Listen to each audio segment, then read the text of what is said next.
यह है संगीत सम्राट बैजू बावरा का समाधि स्थल है, जहां आज के ही दिन संगीत सम्राट बैजू बावरा ने अपनी वाणी को विराम दे दिया था, क्योंकि वह इतना मधुर गाते थे कि जब गाते गाते बादलों से पानी की वर्षा हो जाती थी और यूं ही दीपक भी जल जाते थे। यह मानना इतिहासकारों का भी है, इतिहास की किताबों में भी लिखा हुआ है। और यहीं चंदेरी की एक कलावती नामक युवती से संगीत सम्राट बैजू बावरा जी का जो है प्रेम प्रसंग हो गया था, जिसको लेकर कि बैजू बावरा इतने बावरे हो गए थे कि वह उनको लोग बावरा कहने लगे थे।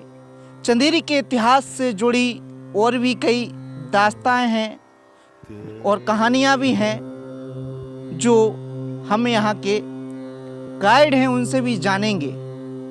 Dinesh Prajapati, News State, Ashoknagar. मनोज सोनी है। यह बैजू बावरा स्मारक आज के दिन इन्होंने अपनी वाणी को विराम दिया। 16वीं शताब्दी में एक महान संगीत का सूर्य इस चंदेरी में उस सूर्य का उदय हुआ। यहाँ इनकी रुचि, इनका पूरा नाम था पंडित बैजनाथ प्रसाद मिश्र। बचपन में इनके माता पिता ने संगीत की रुचि को ध्यान में रखते हुए इन्हें वृंदावन में स्वामी हरदास के यहाँ संगीत की शिक्षा के लिए भेजा।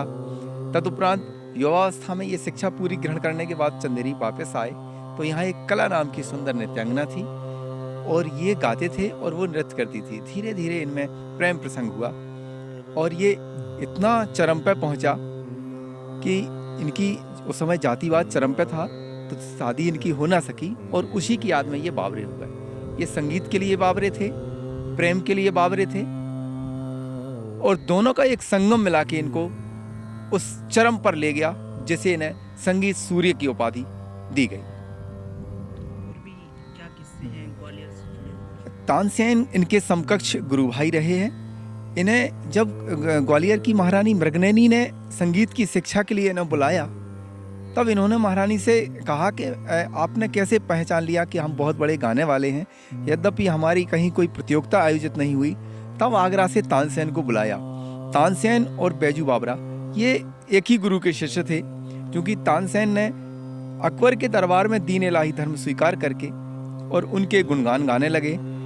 बैजू बावरा जी ने ऐसा कुछ नहीं किया और ये अपनी कला की साधना में और निपुण होते गए। जब इनकी जुगलबंदी हुई तो बैजू बावरा जी ने तानसेन को पराजित कर दिया।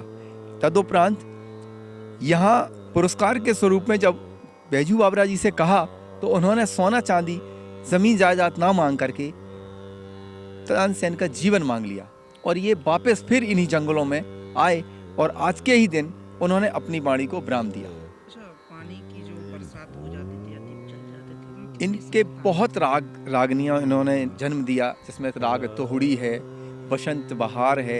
ये इतने अनुराग से गाते थे कि जब भी मेघ मल्हार गाया तो पानी की झड़ी लग जाती थी और जैसे ही बसंत बहार का गाना सुनाया तो फूल खिल उठते थे। दीपक राग गाने पे दीपक जल उठते थे। मृग राग गाने पे जंगल के हिरण इनके आसपास आके संगीत सुनते थे।